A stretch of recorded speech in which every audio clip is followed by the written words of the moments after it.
Hi, M6428. Please introduce yourself. Good day to all employers in Hong Kong. My name is Angelus Law, 39 years old, married. I was born on August 5, 1986. I have two kids, two girls. I am a college level. I took up computer secretary.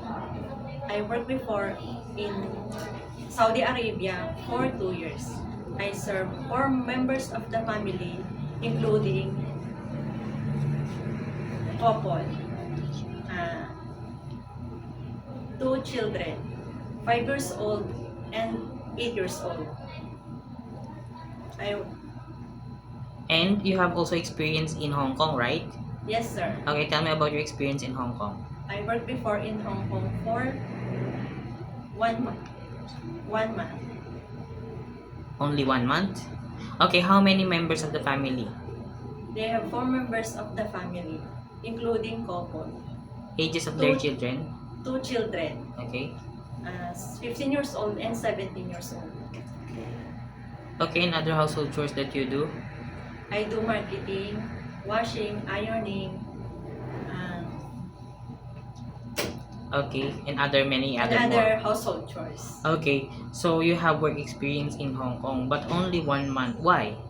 Because I terminate my contract because my madam is always shouting me. That's why I break my contract. Okay, you have some miscommunications with your Yes, employer, sir. which And is I your have mom. miscommunication. That's why I break my contract. Okay, that's why you are the one who break the contract. Yes, sir. Okay, since I saw that you don't have any experience taking care of a newborn baby, my question is, it is okay to you to take care of a newborn? Yes, sir. Okay, if the baby is crying, what will you do? First thing to do, I check the diaper and temperature and hungry. If the baby is hungry. If the baby is hungry. Okay, and if the baby doesn't stop to cry after you did all of your best, you change her diaper and also check his temperature, but won't stop to cry, what will you do? I call the employer. And what will you tell to the employer? And what will you tell to the employer if you call the employer because the baby doesn't stop to cry? What will you say to your employer? I told to employer. Okay, you will tell the employer Yes, that the sir. baby won't stop to cry. Maybe because the employers know what to do to the baby to make it stop to cry, right? Okay, why do you want to work in Hong Kong again? I will work to Hong Kong because I want to give my family needs for a better future.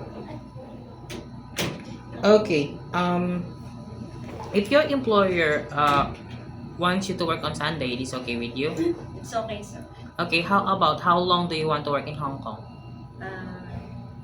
More than 3 years or the employer needs that she needs me.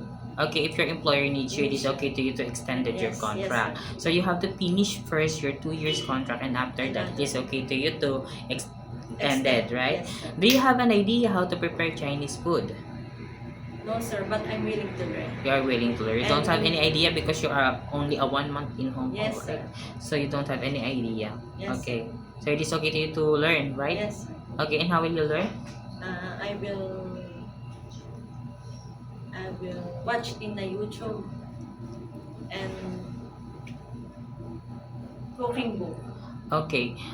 If your employer prepared some food that you are not familiar, it is okay to you to eat the food that they provide. Yes, It is okay to you to share job with other helper. yes, sir. How about cutting your hair into short? It is okay with you? Yes, sir. It is okay to you to work on Sunday and holiday setup. Yes, sir. How about taking care of pets? Yes, sir. Taking care of elderly. Yes, sir. If one of your employer's family don't know how to speak English, it is okay to you to learn their language? Yes, sir. Okay, my last question is, what will be your message for your future employer?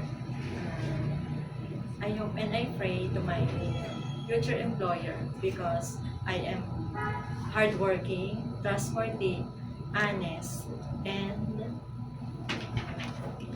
kind. Can you also promise that you will take good care of their family and their children as your own? Yes, sir. And also follow the rules and regulations? Yes, sir. Okay. Thank you very much, Miss Angelus. Thank you. And God bless. Okay.